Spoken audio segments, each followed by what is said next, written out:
구독자 여러분 안녕하십니까? 오늘도 3D 성경에서 만나서 반갑습니다. 지금 우리가 삼위일체에 대해서 성경이 어떻게 말씀하는지 공부하고 있거든요. 오늘은 왜 여호와가 삼위로 계셔야 하는지 성경의 말씀을 들어보려고 하는 겁니다. 정말 왜 여호와는 삼위로 계시는가 궁금하다. 유대인들은요, 여호와 삼위를 절대로 인정하지 않는 것 같아요. 그들은 오직 유일하신 여호와 한 분, 그렇게 생각하는 것 같거든요. 그런데 우리 예수를 믿는다고 하는 기독교 교단 중에도 아리우스의 사상을 따라서 삼위일체를 전혀 믿지 않는 그러한 교단이 있습니다. 그런 교단이 하나만 있는 게 아니라 들어있는 것 같아요.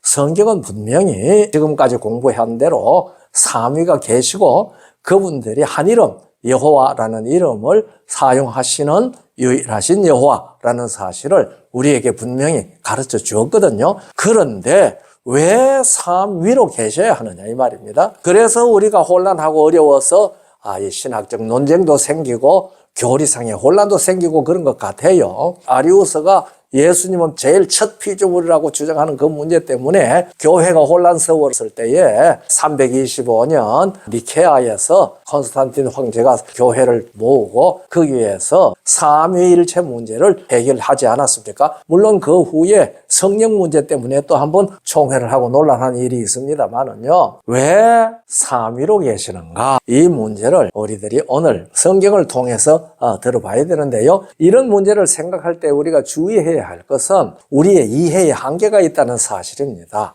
그래서 욥기 11장 7절 8절을 보면은 네가 하나님의 오묘를 어찌 능히 알겠느냐. 그러니까 제가 이 성경을 가지고 설명을 해도 하나님의 오묘를 다 성경 속에서 찾아서 우리가 이해할 수 있도록 설명할 수 있는 사람이 아닙니다. 하늘보다 높으시니 네가 어찌하겠으며 음부보다 깊으시니 네가 어떻게 알겠느냐. 뿐만 아니라 우리가 이사야 55장 8절 9절에 보면은 하나님께서 친히 말씀하셨죠. 내 생각은 너희 생각보다 높고 내 길은 너희 길보다 높다. 뭐 어떻게 높으냐? 하늘이 땅에서 높은 것처럼 내 생각은 너희 생각보다 높다. 그렇게 말씀을 하셨습니다. 그래서 우리는 여호와 하나님에 대해서 연구할 때에 성경에 계시된 범위를 넘어서 하나님을 탐구하려고 하는 마음은 접어야 합니다. 그거는 성경에 계시된 만큼만 알아야 되거든요. 우리가 잘 아는 신명기 29장 29절에도 오묘한 일은 우리 하나님 여호와께 속하였다고 하셨습니다. 그리고 나타난 일은 우리와 우리 자손에게 속하였다고 했거든요. 그 나타난 일은 성경에 계시되어져 있는 진리입니다. 그러니까 우리가 성경을 연구하면서 성경에 계시되어 있는 만큼은 아는 것이 중요하지요. 예수님께서 제자들에게 그렇게 말씀하지 않았습니까? 내가 너희에 분부한 모든 것을 가르쳐 지키게 하라고 그렇게 말씀을 하셨으니까 성경에 계시된 것은 우리가 겸손한 마음으로 부지런히 연구해야 합니다. 그럴지라도 성경에 계시하지 아니한 것은 우리가 알려고 하는 그러한 생각까지 접어드는 것이 성경적 겸손이라고 생각을 합니다. 우리가 잠언 25장 2절에는 이런 말씀이 있습니다. 이를 숨기는 것은 하나님의 영화요, 이를 살피는 것은 왕의 영화라고 그랬거든요. 하나님께서는 이를 숨긴다는 말입니다. 그게 무슨 말이냐? 하나님께서는 우리가 알아야 할 필요가 없는 것들은 나타내시지 아니하시고 당신의 본질에 대해서도 우리가 아는 것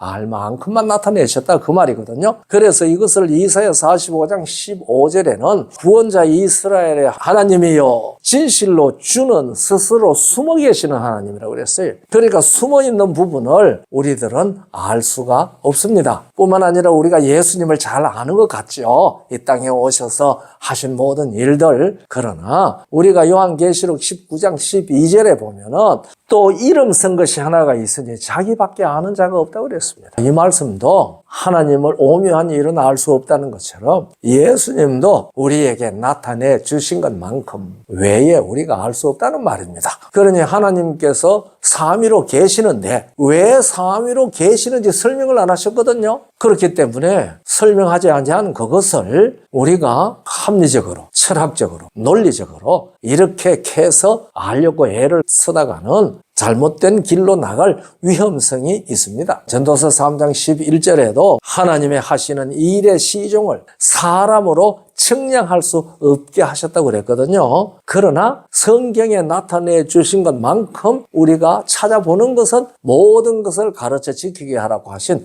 그 말씀에도 맞는 말입니다. 성경은 하나님이 사랑이라고 분명히 계시했지요. 우리가 요한일서 4장 8절이나 16절에 보면은 그 똑같은 말이 나옵니다. 사랑하지 아니하는 자는 하나님을 알지 못한다고 그랬습니다. 왜? 하나님은 사랑이시기 때문에 그렇습니다. 그리고 16절에도 하나님은 사랑이라고 그렇게 말합니다. 하나님은 사랑이시라. 그래서 사랑 안에 거하면은 하나님 안에 거하는 사람이 된다고 합니다. 그런데 이 사랑이라는 것은 참 신묘한 특징을 가지고 있지 않습니까?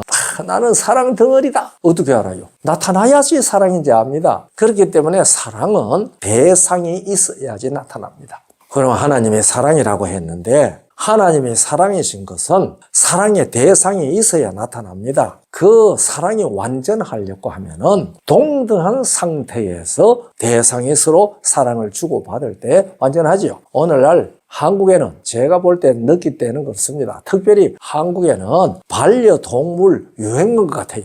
옛날에 뭐 이런 일이 있었습니까? 없었죠. 어떠면은 자식보다가도 부모보다가도 더 반려동물을 껴안고 안기고 그렇게 하는 것 같은 모습을 볼 때에 참 저는 좀 저게 맞나 하는 생각이 들 때가 많거든요. 그것은 사람 사이의 사랑이 충족하지 않기 때문에 나타나는 현상은 아닌가, 저는 이런 생각도 좀 해봅니다. 그러니까 사람이요, 이 반려동물 개를 아무리 사랑해도 사람 사이에 그렇게 충만한 사랑으로 사랑하는 것만큼은 충족되지 않을 것이라고 저는 그렇게 생각합니다. 그러니까 오늘날 사람 사이에 사랑이 없어요.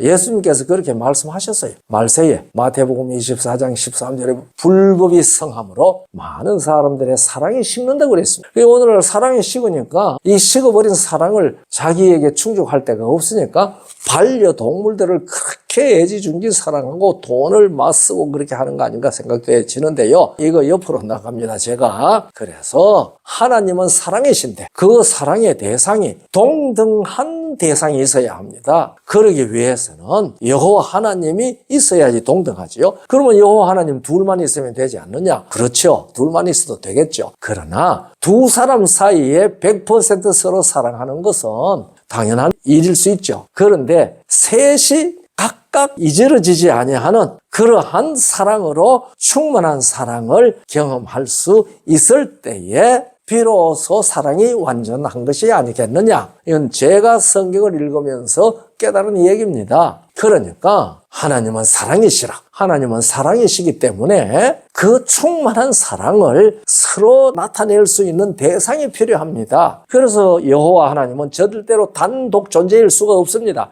왜냐하면 그분은 사랑이시기 때문에 그렇습니다. 여호와는 단독 존재가 아닙니다. 복수로 존재할 수밖에 없습니다. 그런데 복수가 둘이 아니고 셋인 것은 세 사람 사이에 균형진 사랑, 이럴 때에 완전한 사랑이 됩니다. 그래서 여호와 하나님, 사랑이신 여호와 하나님은 아버지와 아들과 성령, 여호와, 여호와의 사자, 여호와의 신, 하나님, 주, 성령, 이렇게 삼위가 존재하실 수밖에 없다. 이것이 제가 깨달은 깨달음이거든요. 그래서 성경은 하나님은 사랑이라, 예수님은 사랑이라, 성령은 사랑이라, 이 구절들이 다 나옵니다. 그러니까 여러분들 그 구절들 한번 찾아보세요. 요새는 찾기 참 좋잖아요. 다 나옵니다. 그러니 하나님의 사랑으로, 그리스도의 사랑으로, 성령의 사랑으로 이런 말씀들이 다 나옵니다. 제가 성경 결수를 찾아 드릴 수 있지만은 숙제로 드립니다. 여러분들이 이것을 찾아서 한번 확인해 보세요. 그래서 충만한 사랑이 삼위 사이에서 넘쳐나서 창조도 되고 우주도 생기고 그렇게 하신 것이 아닌가. 왜냐하면 사랑은 열매를 낳거든요. 그래서 삼위로 계신다고 저는 그렇게 깨닫습니다.